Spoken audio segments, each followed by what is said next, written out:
Dios, soy sincero, es algo que yo sé que con mucho temor pararse en un púlpito es de gran responsabilidad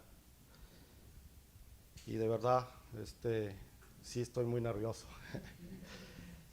Entonces vamos a orar para que el Señor nos dé las gracias. Padre, te damos gracias, Señor, por este tiempo. Padre, tú conoces, Señor, mis debilidades, tú conoces mi torpeza, Señor, y en esta noche yo te ruego, Señor, que seas tú el que hable, Señor, que no sea yo, Padre, Padre, ayúdame. Ruego de tu favor, Señor, en esta noche y por los corazones que escuchan, Señor, que también, Señor, les des un corazón sensible, un corazón, Padre, que tú estás obrando en él. Te ruego, Señor, que tú obres, Padre. Lo has hecho en mi corazón, Señor, y Padre, no soy digno, Señor, de estar aquí, Señor, pero a ti te plació, Señor, ser nosotros, tu pueblo, parte de tu plan redentorio, Señor, y que podamos, Señor, en verdad, Señor, ser embajadores tuyos, dignos, Señor, predicando tu evangelio de manera correcta, fiel, Señor, como nos la dejaste, Señor. Te lo suplico, Señor, en el nombre de Cristo. Amén.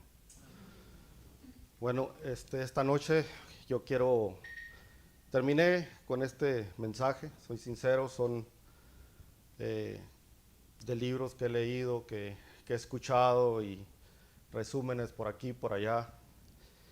Y quería predicar otras cosas y finalmente terminé con esto y que creo que es algo que quizás para muchos no sea algo nuevo, pero la razón por la que quiero reflexionar sobre este tema y le puse como título el Evangelio, sus ingredientes,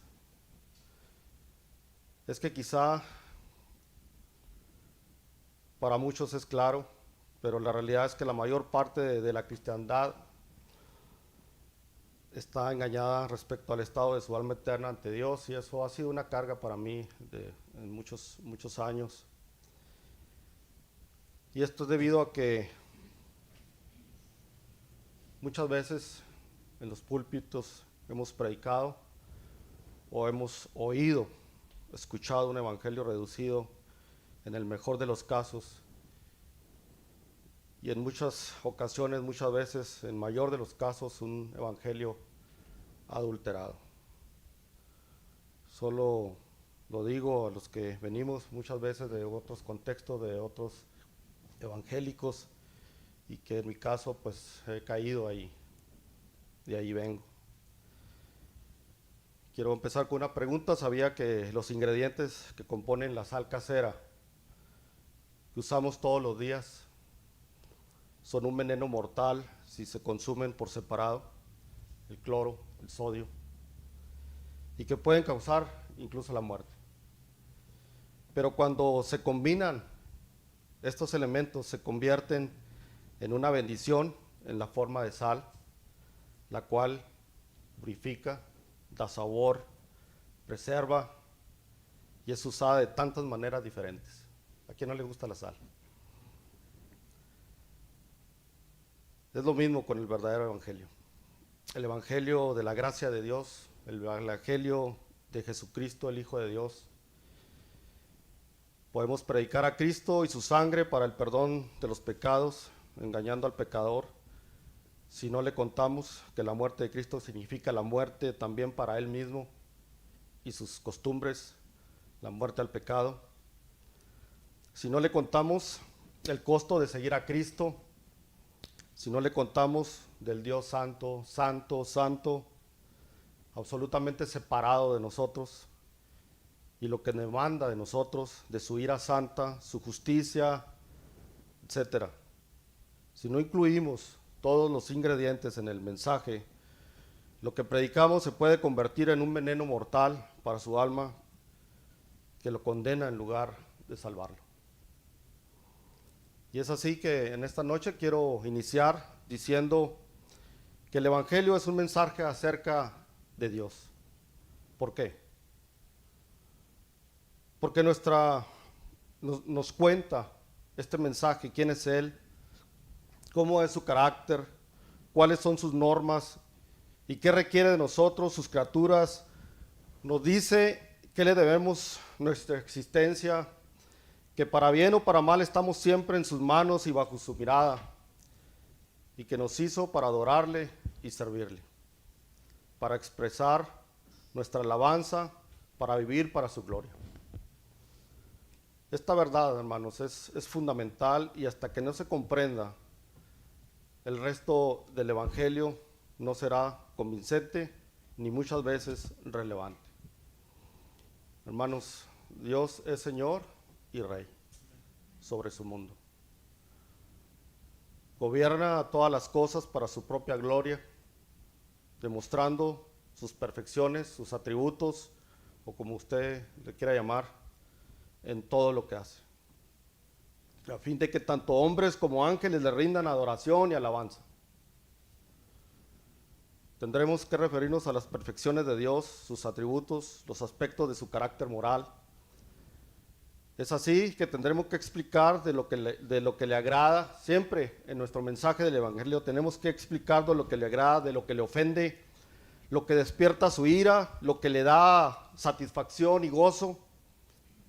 Todo esto tiene como efecto el de humillarnos cuando contemplamos la grandeza y la gloria de Dios.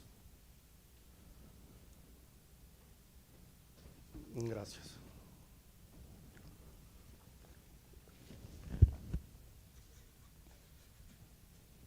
Es necesario que la persona vea su pequeñez, es necesario que yo vea mi pequeñez y pecaminosidad, que usted vea su pequeñez y su pecaminosidad. Es urgente dar a conocer a Dios en su sabiduría, en su poder, la verdad de ese gran Dios que domina la historia, que nos muestra su soberanía en actos de juicio y misericordia según su propia voluntad. Y poder exclamar, oh profundidad de la riqueza, de la sabiduría y de la ciencia de Dios, cuán insondables son sus juicios e inescrutables sus caminos. Pero también el Evangelio es un mensaje acerca del pecado. Y aquí me detendré un poquito más. No solamente es un mensaje acerca de Dios, sino un mensaje acerca del pecado, que nos explica cómo hemos fallado en cumplir las normas de Dios, cómo llegamos a ser culpables, inmundos y dependientes del pecado, esclavos del pecado, y cómo nos encontramos ahora bajo la ira de Dios. Nos dice que la razón por la cual pecamos continuamente es que somos pecadores por naturaleza. Como me encanta la frase de R.C. Sproul, un pastor teólogo que pues ya partió con el Señor, que dice que no somos pecadores porque pecamos, sino pecamos porque somos pecadores. Esa es nuestra naturaleza. Y que nada de lo que hacemos o tratamos de hacer por nosotros mismos puede reconciliarnos o conseguirnos el favor de Dios. El pecado nos muestra esta doctrina, nos muestra cómo Dios nos ve y nos enseña a pensar de nosotros mismos, cómo Dios piensa de nosotros, por lo que nos lleva a una desesperanza, a desesperarnos, y es entonces necesario entender o hacer entender o comunicar a los pecadores la verdad básica acerca de su condición, a saber que su pecado los ha separado de Dios y los ha expuesto a su condenación, su hostilidad e ira. Yo recuerdo en mis inicios, cuando venían los americanos, los gringos, o como usted quiera llamarles. En una ocasión fuimos a evangelizar aquí a un poblado cerca de Saucillo, y recorrimos todo el pueblo. Y me da escalofrío el pensar de la manera como yo lo hacía, y siempre diciéndoles que Dios los amaba. Y yo siempre terminaba después de que la persona, después de una serie de pasos, hacía la oración del pecador y esto y lo otro, le decía, recuerda mi rostro, Un día nos vamos a ver en el cielo. Recuérdalo. Y me da escalofrío a veces pensar en el Salmo 5:5, en el Salmo 7, donde dice que la ira de Dios está sobre la persona que ha infringido la ley de manera categórica, explícita. Tiemblo ante esa verdad y pensar que quizás alguno de ellos esté todavía aferrado y pensando que es salvo cuando no lo es. Hermanos, no se puede llegar a conocer al Cristo que salva del pecado hasta no haber comprendido la necesidad de reconciliarse con Dios y nuestra inhabilidad de lograrlo por medio de ningún esfuerzo propio, a menos que se vean las faltas a la luz de la ley y santidad de Dios, no las consideraremos en absoluto como pecados. Hermanos, un entendimiento defectuoso del pecado y de sus consecuencias producirá inevitablemente un entendimiento defectuoso del Evangelio. Y tenemos que meditar en esto. ¿Recuerdan Martín Lutero? Ese hombre que pasaba 4 o 5 horas en el confesionario confesando sus pecados, y apenas se levantaba, pasaba media hora y regresaba porque sabía que había olvidado algunos de los pecados que había cometido. De verdad, Martín Lutero no tenía una percepción ligera del pecado. No la tenía, pero no tenía una idea clara de qué tan profundo era ese problema. Ahora, la mayoría de las personas saben que son pecadoras,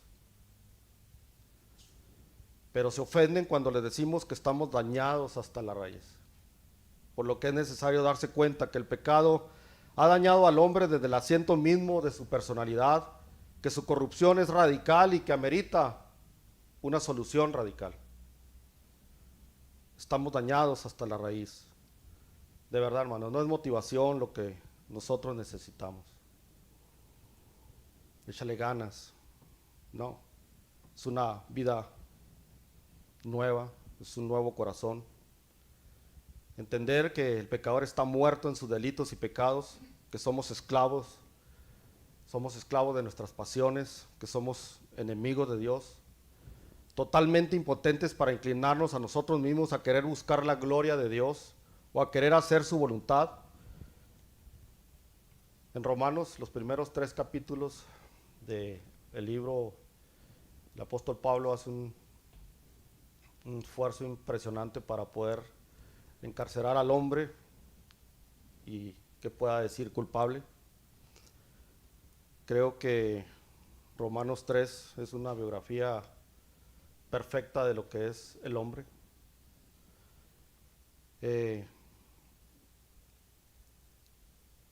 Nos dice que en el mundo entero no hay una sola persona que de manera natural se incline a Dios. No hay justo ni aun uno.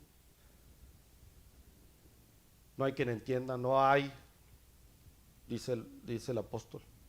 Y más adelante dice que los pensamientos que produce nuestra naturaleza no regenerada son enemistad contra Dios porque no se sujetan a la ley de Dios, ni tampoco pueden hacerlo. Martín Lutero, después de que entendió esta verdad en sus escritos impresionantes, en uno de sus escritos explica que la voluntad está tan dañada por el pecado que es imposible que escoja lo que debe escoger el hombre. Imposible.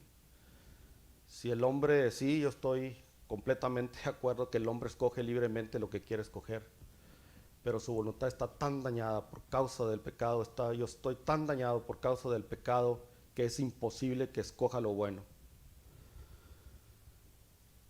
En Génesis 8:21, la mitad del versículo, dice, porque el intento del corazón del hombre es malo desde su juventud. Salmo 51:5, que lo hemos estudiado, aprendido de memoria. He aquí en maldad he sido formado y en pecado me concibió mi madre. Hermano, la escritura es clara cuando dice que donde está tu corazón o tu tesoro, ahí está, donde está tu corazón, ahí está tu tesoro. Y en nuestro estado natural no regenerado no podemos amar a Dios. Eso es una realidad. Juan 3:19. Voy a ir un tato. Al final quiero hacer una aplicación y ahí vamos a ir a la escritura. pero voy a estar citando algunos pasajes en Juan 3:19, y esta es la condenación, dice el apóstol Juan, que la luz vino al mundo y los hombres amaron más las tinieblas que la luz, porque sus obras eran malas. Hermanos, el problema del hombre es que no ama la luz, ama las tinieblas, ama su prisión en la que está metido y ve su prisión como libertad. De ahí el versículo que dice: conocerás la verdad y la verdad os hará libres.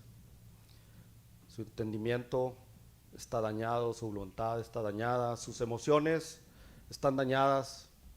El pecado ha dañado tan profundamente la percepción de la realidad que ni siquiera nos damos cuenta de lo pecaminosos que somos. No podemos percibir, ni siquiera lo podemos percibir en su justa dimensión, la pecaminosidad del pecado. Y por esa misma razón no podemos apreciar lo que Dios nos ofrece en Cristo por pura gracia. De ahí que el estudiar esta doctrina a profundidad y entenderla es crucial, poderla dar a entender.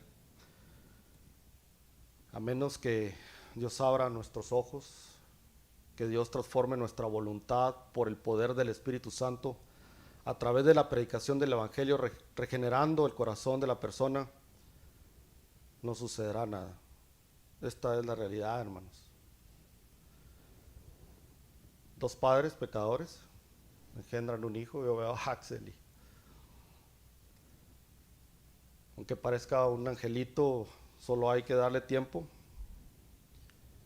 y será manifiesta su pecaminosidad. Es por eso que necesitamos una transformación radical, que radica nuestro corazón endurecido y produzca un cambio de 180 grados en la inclinación de nuestros afectos. Y eso es lo que la Biblia llama regeneración. Lo primero entonces que Dios realiza cuando hace de alguien una nueva criatura en Cristo es darle luz a su corazón para mostrarle que es un pecador culpable. Hablamos, hermanos, con frecuencia del pecado y de los hombres que cometen pecados, pero en verdad, ¿qué queremos decir con estos términos y frases? Parece como que está de moda, no sé, hablamos tan ligero del pecado. De verdad sabemos, y quiero ir en algunas definiciones que encontré, que se me hicieron buenas definiciones acerca del pecado, las voy a leer. Y un autor dice: pecado es la imperfección y corrupción de la naturaleza del hombre, que ha sido engendrado naturalmente de los descendientes de Adán y está por su propia naturaleza predispuesto al mal, y por lo tanto cada persona nacida en el mundo merece la ira y condenación de Dios. Otro autor: pecado es una enfermedad mortal extensa que afecta a toda la raza humana de toda posición, de toda clase, nombre, nación, pueblo, lengua. Un pecado, hablando más particularmente, consiste en hacer, decir, pensar, imaginar cualquier cosa que no se conforme perfectamente a la mente y a la ley de Dios. Pecado, en suma, como dicen las Escrituras, es una infracción de la ley. 1 Juan 3:4 dice: pues al pecado es infracción de la ley. El más leve desvío con la voluntad y el carácter revelado de Dios es un pecado. Y no hay niveles, hermanos. E inmediatamente, cualquiera que sea, nos hace culpables. Por eso ahí Apocalipsis 21:8, que tanto el pastor hace referencia a él, de verdad. Pero los cobardes e incrédulos, los abominables y homicidas, los fornicarios y hechiceros, los idólatras y todos los mentirosos tendrán su parte en el lago que arde con fuego y azufre, que es la muerte segunda. Es importante entonces ponderar que una persona puede cometer pecado y aún así ignorar lo que ha cometido, creyéndose inocente cuando es culpable. Hermanos, nos conviene tener en cuenta, recordar que cuando hacemos que nuestro lamentosamente, lo digo así, imperfecto conocimiento y conciencia sea la medida con la cual medimos nuestra pecaminosidad, andamos en un terreno sumamente peligroso. La realidad es que esta enfermedad puede disimularse bajo un velo fino de cortesía, buena educación, buenos modales, deseo, no sé, un decoro exterior, pero esta enfermedad duerme en las profundidades del ser. En lo espiritual está totalmente muerto y no tiene nada de temor de Dios. Ahora, en cuanto a la culpabilidad, vileza, lo ofensivo del pecado ante los ojos de Dios, de verdad mis palabras se quedan cortas. Su pecado, mi pecado, ante los ojos de ese ser santo y perfecto con quien tenemos que contender y dar cuentas un día, nosotros pobres criaturas ciegas, hoy aquí, mañana no, nacidos en pecado, rodeados de pecadores, viviendo en un ambiente constante de debilidad, enfermedad, imperfección, no podemos más que formar un concepto totalmente inadecuado de lo aborrecible que es el pecado. Pero tenemos que fijar en nuestra mente que el pecado es lo abominable que Dios aborrece. De tal forma que el alma que pecare, esa morirá, dice Ezequiel 18:4, que la paga del pecado es la muerte y se cumple. Cada uno de nosotros moriremos porque hemos infringido la ley y así será. Estos son ciertamente palabras tremendas cuando tenemos en cuenta que están escritas en el libro de un Dios sumamente misericordioso. Pero ninguna prueba, hermanos, ninguna prueba de la plenitud del pecado es tan abrumadora como la cruz y la pasión de nuestro Señor Jesucristo. Y toda esta doctrina de sustitución y expiación que retumba en mi mente y que aún solo toco los bordes de ella para comprenderla. De verdad, hermano, muy negra ha de ser mi culpa, muy negra. Ha de ser su culpa por la que nada que no sea la sangre del Hijo de Dios puede ofrecer satisfacción a ese Dios santo, santo, santo. Pesado ha de ser el peso del pecado humano que hizo gemir a Jesús y sudar gotas de sangre en la agonía del Getsemaní y clamar en el Gólgota, Elí, Elí, lama sabactani, Dios mío, ¿por qué me has desamparado? Hermano, estoy convencido de que nada nos asombrará tanto al despertar en el día de resurrección como la vista que tendremos del pecado y ver retrospectivamente nuestras propias faltas y defectos. Será sorprendente. Y como un punto importante a considerar acerca de este tema del pecado es lo engañoso que es. Jeremías 17:9 dice: engañoso es el corazón más que todas las cosas, y añade, y perverso. La predisposición increíble de cada uno de nosotros, de los hombres, de considerar el pecado menos pecaminoso y peligroso de lo que es a los ojos de Dios, y en lo pronto que somos para atenuarlo, excusarlo y minimizarlo. ¿Qué decimos? Muchas veces es insignificante. Oh, Dios es misericordioso, tenemos buenas intenciones. ¿Qué tiene de malo? Eso lo escucho frecuentemente. Hacemos lo que todo el mundo hace, ¿no? Palabras, frases que hemos acuñado para designar las cosas que Dios llama abominables, impías, ruinosas para el alma. Pero la realidad es que no percibimos la sutileza de la enfermedad de nuestra alma. Ahora, hermanos, no tenemos que tener miedo de mirar el pecado y estudiar su naturaleza, su origen. Tenemos que hacerlo, su vileza, su poder, cuando tenemos la provisión de Dios para nosotros en la salvación de su Hijo Jesucristo.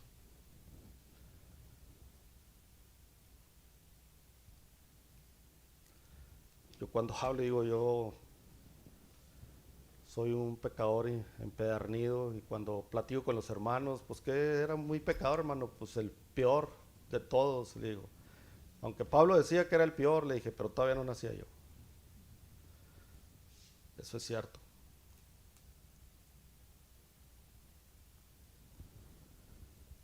Ahora,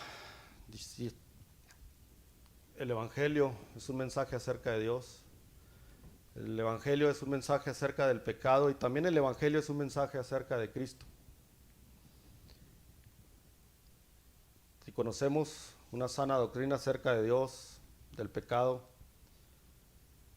si no conocemos de la manera correcta acerca de estas doctrinas, el mensaje acerca de Cristo no será, como lo dije al inicio, relevante ni convincente. Es necesario entender esa parte, por eso puse el Evangelio, sus ingredientes. El Evangelio como un mensaje acerca de Cristo, Cristo el Hijo de Dios encarnado, Cristo el Cordero de Dios muriendo por el pecado, Cristo el Señor resucitado, Cristo el Salvador del mundo. Explicar, voy a ser breve en esto porque sé que tenemos un poco más de conocimiento, creo yo, en cuanto a esto. Explicar su encarnación, que Jesús era realmente Dios, el Hijo hecho hombre para salvar a los pecadores de acuerdo con el propósito eterno del Padre. Explicar su expiación, que Él vivió como hombre a fin de morir como hombre por los hombres, que su pasión y su homicidio judicial fueron realmente esa acción salvadora de quitar los pecados del mundo. Explicar su resurrección, su ascensión, su actividad celestial, que Jesús ha sido levantado, entronizado y coronado rey, y que vive para salvar eternamente a todos los que se arrepienten y aceptan su señorío, sin aislar la obra del obrador, ya que muchos presentan la invitación a tener una fe salvadora en términos, creen Cristo, que Cristo murió por tus pecados, pero no podemos disociar la obra de Cristo en el pasado de su persona al presente. Es decir, lo que requiere el Nuevo Testamento es fe sobre Cristo mismo, el Salvador viviente, que murió por los pecados, quien hizo la expiación. Tenemos que ser claros que a quienes les pertenecen los beneficios de la muerte de Cristo son simplemente los que confían en su persona y creen. Es decir, no solo en su muerte salvadora, sino en Él, el Salvador viviente. En otras palabras, predicar el Evangelio es un llamado a los pecadores a acudir a Jesucristo, el Salvador viviente, quien, en virtud de su muerte expiatoria, puede perdonar y salvar a todos los que ponen su fe en Él.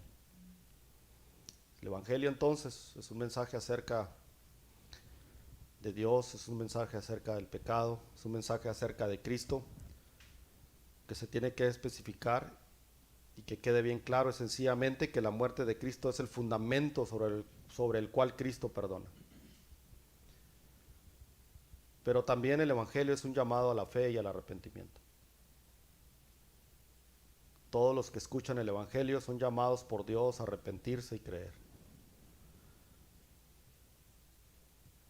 Le dijo Pablo a los atenienses en Hechos capítulo 17, versículo 30, pero Dios manda a todos los hombres en todo lugar que se arrepientan.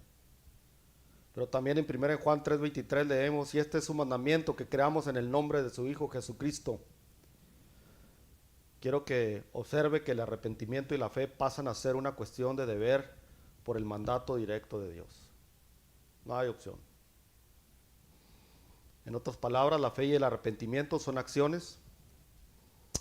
Ahora quería definir la fe de una manera breve. ¿Qué es la fe? Es esencialmente entregarse, descansar y confiar en las promesas de misericordia que Cristo ha dado a los pecadores y en el Cristo que dio esas promesas, confiar en Él también. De igual modo, el arrepentimiento es más que sentir tristeza por el pasado. El arrepentimiento es un cambio de la mentalidad y del corazón, una vida nueva, de negarse a uno mismo y servir al Salvador como Rey en lugar de uno mismo. Más de una vez Cristo deliberadamente llamó la atención a la ruptura radical del pasado que involucra ese arrepentimiento. Mateo 16:24, si alguno quiere venir en pos de mí, niéguese a sí mismo y tome su cruz y sígame. Lucas 14:26, si alguno viene a mí y no aborrece a su padre y madre y mujer, hijos, etcétera, no puede ser mi discípulo. Hermanos, no debemos de ignorar el hecho de que el perdón gratuito en un sentido cuesta todo. De otro modo, nuestro evangelizar, de verdad, hermanos, se convierte en una especie de estafa. El arrepentimiento que Cristo requiere de su pueblo consiste en el rechazo contundente a poner cualquier límite a las demandas que Él pueda hacer a nuestras vidas. Por lo tanto, en nuestra propia presentación del Evangelio de Cristo tenemos que poner énfasis en lo que cuesta seguir a Cristo.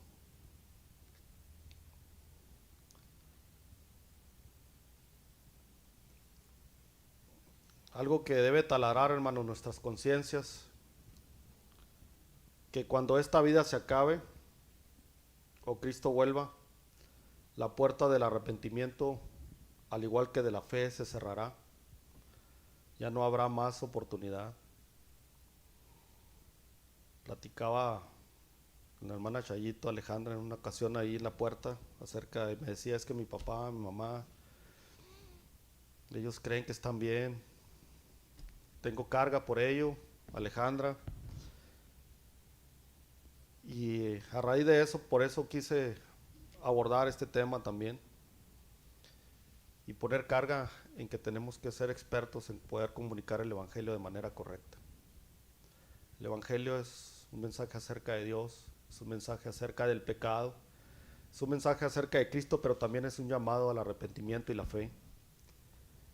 En la parábola de Lucas 16-19 del rico y Lázaro, es una que para muchos es una historia real, para mí es una parábola, pero que es el punto de no retorno. Estremecedora, usted conoce la historia. El rico y Lázaro mueren. El rico está en un lugar de tormento, Lázaro está con Abraham, parafraseando la historia, y él pide que mande a Lázaro que moje su dedo en el agua y que pueda refrescar su lengua, porque está en un lugar de tormento. Pero dice, no lo puedo porque nos divide una gran cima y no lo puedo hacer. Entonces dice, bueno, pues entonces manda a Lázaro para que avise a mis hermanos, les advierta que puedan arrepentirse para que no vengan a este lugar de tormento. Hermanos, este es el tiempo para nosotros. Y si Dios nos salvó para ello. Tenemos que predicar el Evangelio con todos sus ingredientes. Meditando en todo esto, es urgente predicar el Evangelio. Muchos dirán, ¿qué sentido tiene predicar? Hemos aprendido la doctrina de la elección. Y bueno, es aquí donde quiero hacer una pequeña aplicación y quiero que vaya primero a los Corintios 1:21.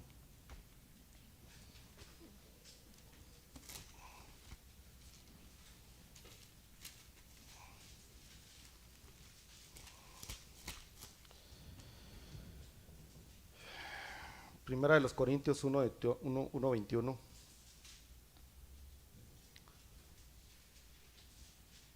Dice así la escritura: pues ya que en la sabiduría de Dios el mundo no conoció a Dios mediante la sabiduría, agradó a Dios salvar a los creyentes por la locura de la predicación.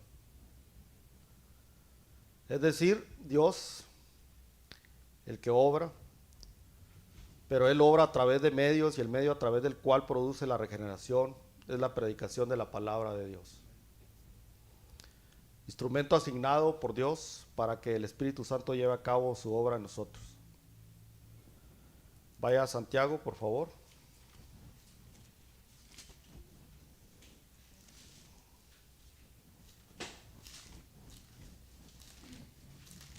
Santiago 1:8.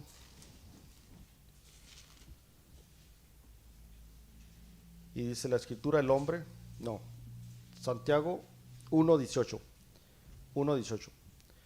Él, de su voluntad, nos hizo nacer, ¿cómo dice? Por la palabra de verdad, para que seamos primicias de sus criaturas. Ahora vaya por favor a 2 de los Corintios, capítulo 4.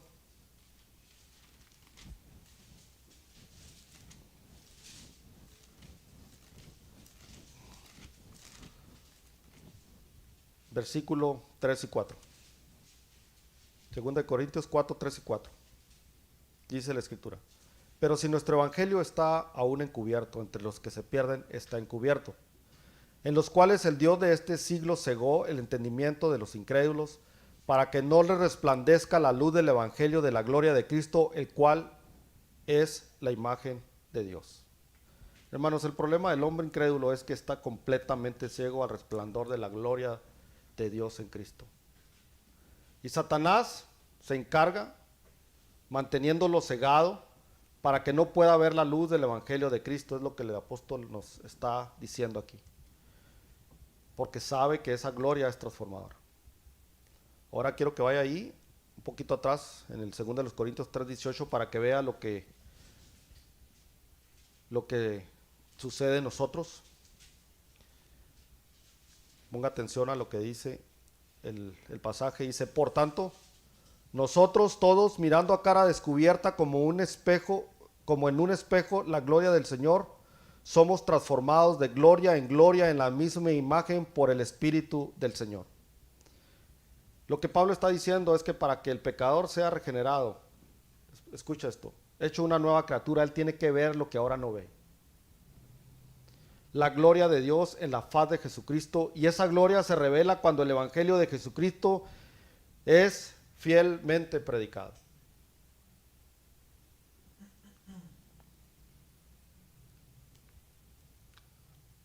Allí mismo en 2 de los Corintios 4, ahora vaya al versículo 5 y 6, dice: porque no nos predicamos a nosotros mismos, sino a Jesucristo como Señor, y a nosotros como vuestros siervos por amor de Jesús.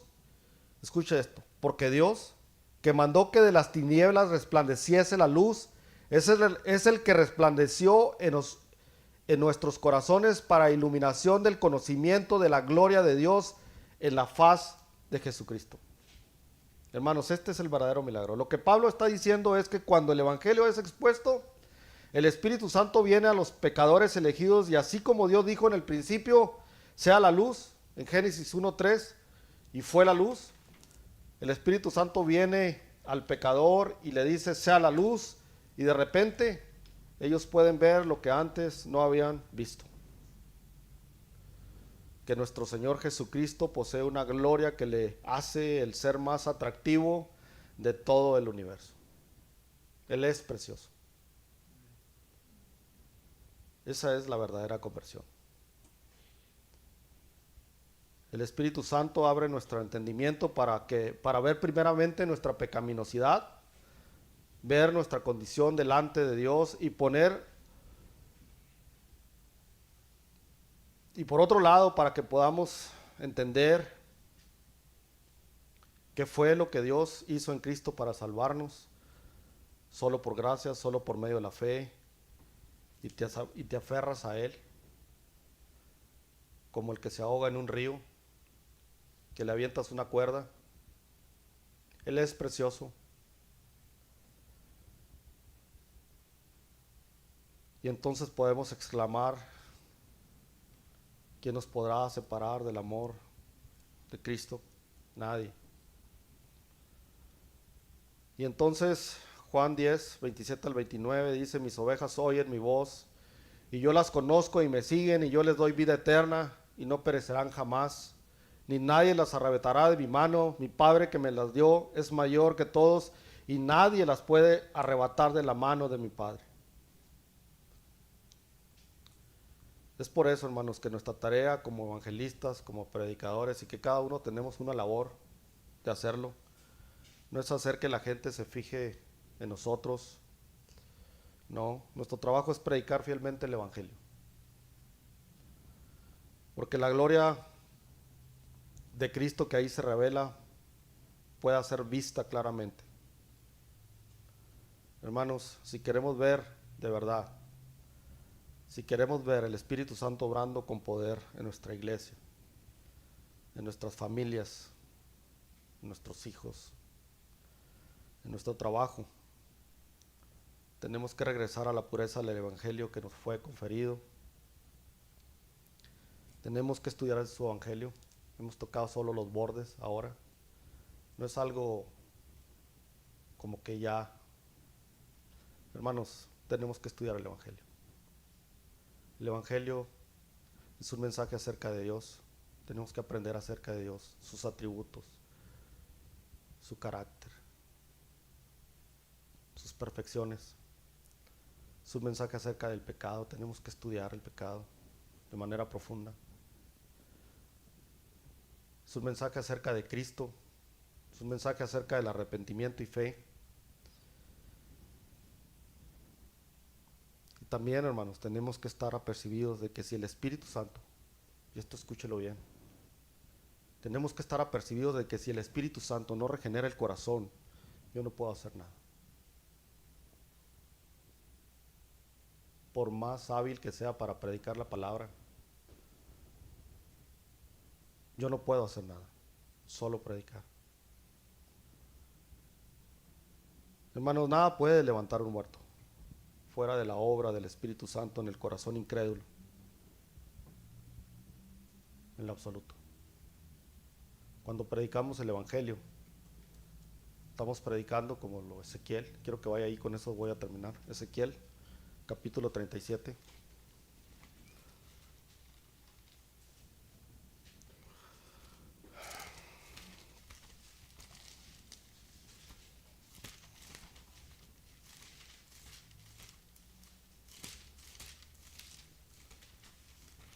Voy a dar lectura, hermanos, del versículo 1 al versículo 10. Y vamos a ponernos de pie. Quiero que me siga con su vista. Cuando predicamos el Evangelio, solo podemos predicar. Yo voy a profetizar, voy a predicar su palabra, pero es todo lo que puedo hacer. Pero el Señor nos llama a ser fieles en la predicación del Evangelio, a ser expertos en Él, a conocerlo y poderlo llevar de manera genuina a Él. Cuando estamos predicando el Evangelio es como el valle de los huesos secos que dice ahí su escritura. Y sígame con su vista. La mano de Jehová vino sobre mí y me llevó en el espíritu de Jehová y me puso en medio de un valle que estaba lleno de huesos. Y me hizo pasar cerca de ellos por todo en derredor. Y he aquí que eran muchísimos sobre la faz del campo y por cierto secos en gran manera. Y me dijo: Hijo de hombre, ¿vivirán estos huesos? Y dije: Señor Jehová, tú lo sabes. Me dijo entonces: profetiza sobre estos huesos y diles: huesos secos, oíd palabra de Jehová. Así ha dicho Jehová el Señor a estos huesos: he aquí, yo hago entrar espíritu en vosotros y viviréis. Y pondré tendones sobre vosotros, y haré subir sobre vosotros carne, y os cubriré de piel, y pondré en vosotros espíritu, y viviréis, y sabréis que yo soy Jehová. Profeticé pues como me fue mandado. Profeticé pues como me fue mandado. Profeticé pues como me fue mandado. Y hubo un ruido mientras yo profetizaba, y aquí un temblor, y los huesos se juntaron, cada hueso con su hueso. Y miré, y he aquí tendones sobre ellos, y la carne subió, y la piel cubrió por encima de ellos, pero no había en ellos espíritu. Y me dijo: profetiza al espíritu, profetiza, hijo de hombre, y di al espíritu: así ha dicho Jehová el Señor, espíritu, ven de los cuatro vientos y sopla sobre estos muertos y vivirán. Y profeticé como me había mandado, y profeticé como me había mandado, y entró espíritu en ellos, y vivieron, y estuvieron sobre sus pies un ejército grande en extremo. Hermanos, solo el Espíritu puede levantar a los muertos, y una vez hecha la obra por el Espíritu Santo, de verdad, hermanos, no tendrás que buscarlos, porque las ovejas verdaderas oyen su voz. No tendrás que perseguirles, porque las ovejas verdaderas oyen su voz y le siguen. Yo recuerdo al hermano Lupe, que fue alcanzado por el Evangelio a los 90 y tantos años de edad, 93. Para mí fue un ejemplo y un golpe para mi cristiandad endeble. Él era el más fiel, éramos 3 o 4. Y recuerdo que se lamentaba de que como a los 93 años él fue alcanzado. Él era un testimonio vivo para sus hijos, para nosotros, siempre fiel. Yo veía cómo comía la palabra ese hombre, la tragaba. Sus ojos se desorbitaban cuando escuchaba, él siempre quería estar. Recuerdo que su hijo lo traía al templo, allí estábamos, nos congregábamos ahí. 10 minutos antes él estaba aquí, pero si por alguna razón el hijo no pasaba por él agarraba un taxi y llegaba. Andaba el hijo buscándole y no, pues no llegaste, yo tengo que estar ahí. Quería participar, quería estar. Era un hombre que había vuelto a la vida. En el lecho de muerte, recuerdo, y por palabra del pastor, cuando solo 15 días antes de su muerte, él dejó de venir, porque ya no podía su cuerpo. Aún invadido por el cáncer, aquí estaba. Alerta, alerta. Recuerdo que el pastor me decía, platicando con él, hermano, ¿sabe lo que está pasando con usted? Sí, hermano. Con una paz que sobrepasa todo entendimiento. Sí, hermano. En breve estaré con el Señor. Eso es lo que hace el Espíritu Santo. Él rogaba y pedía oración por sus hijos, por sus nietos. Así como el rico, porque él quería que sus familias se arrepintieran en esta vida. ¿Qué vamos a hacer, hermanos? Yo quiero simplemente poner carga en esta noche y que oremos esta noche para que podamos ser expertos en el Evangelio, para que podamos predicar y solo predicar, y teniendo en mente que predicamos a huesos muertos y que solo el Espíritu Santo los puede dar vida. Quiero pedir que pase, pastor, y ore, y seguidamente creo que entonamos otro canto. Gracias. Oramos, hermanos. Señor, gracias. Gracias por hacernos ver nuevamente, Señor, de manera tan clara la necesidad más grande de nosotros, de los pecadores, la necesidad de tu Hijo Jesucristo y la necesidad, Padre, de poder predicar un evangelio correcto. Señor, fue en ese momento, fue solo bajo ese medio que tú has dispuesto un evangelio eficaz y correcto, que tu Espíritu Santo toca a los corazones. Yo te ruego, Padre, por la multitud de gente que sigue llamándose cristiano, aun cuando ni siquiera habían entendido el evangelio. Y te doy gracias por la paciencia, porque en muchos casos, en la marcha, las personas lo entendieron. Y tú fuiste, Señor, su Salvador y el más precioso ante sus ojos, habiendo visto su condición pecaminosa y entendiendo la santidad tuya, Padre. Y fue en ese momento que creyeron. Pero yo te ruego, Padre, que no seamos más causa de ese engaño y de ese pensamiento de autojusticia, de que muchas veces participamos al no explicar con claridad cuál es tu evangelio. Señor, perdona las veces en que hemos explicado, que hemos tratado de enseñar y compartir para que el evangelio sea dominado por nosotros, pero no le hemos visto mucho interés. No le hemos dado mucha importancia. Y cuando tenemos gente enfrente, no sabemos qué decir. Yo te ruego, Padre, que como dice el hermano y nos exhorta, levantes nuestro corazón, nuestros ojos, para darnos cuenta de la necesidad que tenemos, los que hemos creído y que ahora te amamos y creemos que eres lo más maravilloso, la necesidad de conocer correctamente y explicar el evangelio correctamente. Algo que no es para expertos, algo que es para todo creyente, porque si lo ha creído es por eso que hemos sido salvos. Danos gracias, Señor. Motiva a tu iglesia y necesitamos, Señor, llevar a cabo tu labor. Gracias, mi Dios, por la obra maravillosa, tu perdón y la salvación, por habernos abierto los ojos cuando nosotros estábamos muertos y secos en gran manera. Tú nos salvaste. Gracias, mi Dios. La honra y la gloria sean a ti siempre, en el nombre de Cristo Jesús. Amén.